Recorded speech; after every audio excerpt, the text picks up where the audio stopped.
Magbubuhos na po kami ng mga poste mga kabukid. Napakainit. Ayan, tapos na yung asintada. Tinatanggal namin yung mga lupa sa mga poste at saka yung mga halo na nahulog. Ganyan kasi yung magiging problema pag nauna yung asintada kesa sa poste. May mga mahuhulog na mga halo na hindi ganong katibay, yung mga maluluwag ba, mga loose ano yan. Yan po, nililinisan namin sa ilalim para siguradong kumapit yung ating buhos. Yan, pagtanggal ng lupa at saka yung mga maluluwag na halo, binubuhusan namin ng tubig. Tapos bubuhusan pa rin namin mamaya pag may forma na siya, bago buhusan ng halo, bubuhusan pa rin ng tubig para lumabas yung mga maanong lupa. Minsan nahuhulog yan habang nagpo-forma. So para lumabas, no, i-wash out natin. Ayan, ganyan lang po siya kataas. Ang nakalitaw is 1, 2, 3, 4, 5, 6, 6 na patong. Doon medyo dumami, 7 na doon. Kasi mas mababa, no. So ang balak ko dito, after ng 6 na patong na yan, lalagyan ko ng tubo. May binili akong tubo, 80 ang taas, mula sa taas niyan 80 ang itataas pa. Tapos lalagyan ko ng frame na tubo diretso, and then yung gitna naman lalagyan ko ng mga barbed wire. Tapos yung taas razor wire, yung matalim na pag ganun ng lagay sa ibabaw ng tubo natin, yung pinaka frame natin. So yan, sasabayan ko yan pag napormahan. Bago buhusan, lalagyan ko ng tubo. Nagputol na ako ng mga tubo at saka nilagyan ko na ng mga pahalang para kumapit sa simento. So ayan, ready na po, magpoporma na po sila. Naka-ready na rin yung ating mga frame. So popormahan na yan. Bugbubuhos kami bago maghapon.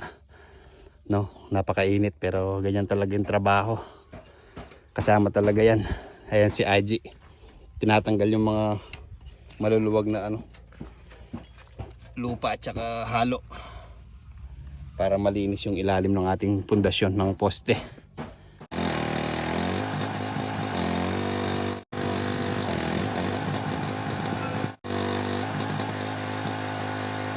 Ito po yung sinasabi kong tubo mga kabukid. Pinaltasan ko na rin sa taas yan kasi may ipapatong akong isang tubo pa diretso. Yan, meron na rin yun. Itong ginawa ko, may stopper ako dyan ng 80 para sa ibabaw nito yung linya ko. Yan. Tapos sentro lang yan sa ginagamitan ko na lang ng bar level. Tapos ito lalagyan ko pa ng brace pag natapos nilang yun. Ayun yung guhit natin ng 80. Papantay sa hollow blocks. Lalagyan ko lang dito ng alambre mamaya para hindi gagalaw-galaw yung ating tubo. Para hindi naman siya mahulog, tinatalian ko lang din dyan na yan. Didiskartehan ko lang. Tapos nilagyan ko yan ng wineldingan ko lang mga pinagputulan ng bakal ito. Para kumapit siya sa simento. Ayan, may brace siya dyan. Para nasa hulog, ayan, tuwid na. Tapos yung dito naman, nilagyan ko lang ng alambre din dyan. Diskarte na lang. Para hindi siya bumaba at hindi siya matumba. Ayan po. Wala pa sa hulog yun. Lalagyan pa natin ng brace mamaya. Heto na po mga kabukid. Nailagay ko na yung mga bakal. Naka 5 tayo. Yan, hapon na kasi. Yan tuwid naman Nilagyan ko lang ng mga brace na kasi pag tumigas siya, okay na yan. Ipapatong ko na lang yung pinaka frame dyan. May na siya, yan may gatla na. Ayan po, kung titingnan nyo dito, yan, tuwid naman sila. Ayun papatong na lang yung isa dyan sa taas. Tapos weldingin na natin. And then yung mga dowels na to, ididiretso ko pa to hanggang dun sa pinaka frame natin dito. Para pag naglagay ako ng mga barbed wire, may suporta dito, hindi lulundo sa gitna. May 2 dowels pa. Weldingin ko na lang para madugtungan yan. Tapos tatalian na lang siguro natin ng alambre yung ano natin dito, yung barbed wire. Pero dito, baka iispatan natin, weweldingin natin para hindi basta-bastang matanggal. No? Yung sa gitna, ano lang naman suporta yan para hindi lumundo sa bandang gitna. So ayan po, napakainit. Anong oras na? Alas 5 na.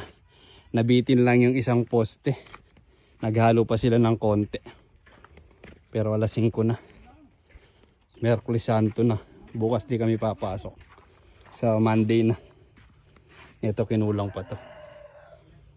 So ayun po mga idols, yung mga gustong maggumaya ng style namin, huwag nyo pong kakalimutan pag nagbuhos kayo ng poste, lilinisin yung ilalim para kumapit yung ating buhos. No? Yung iba kasi mamadali yan, popormahan na yan. Hindi natatanggalin yung mga dumi-dumi sa ilalim, tsaka yung maluluwag na halo na nahulog. So mali po yun, kailangan linisin natin yung ilalim. So hanggang dito na lang po. Thank you po mga kabukid.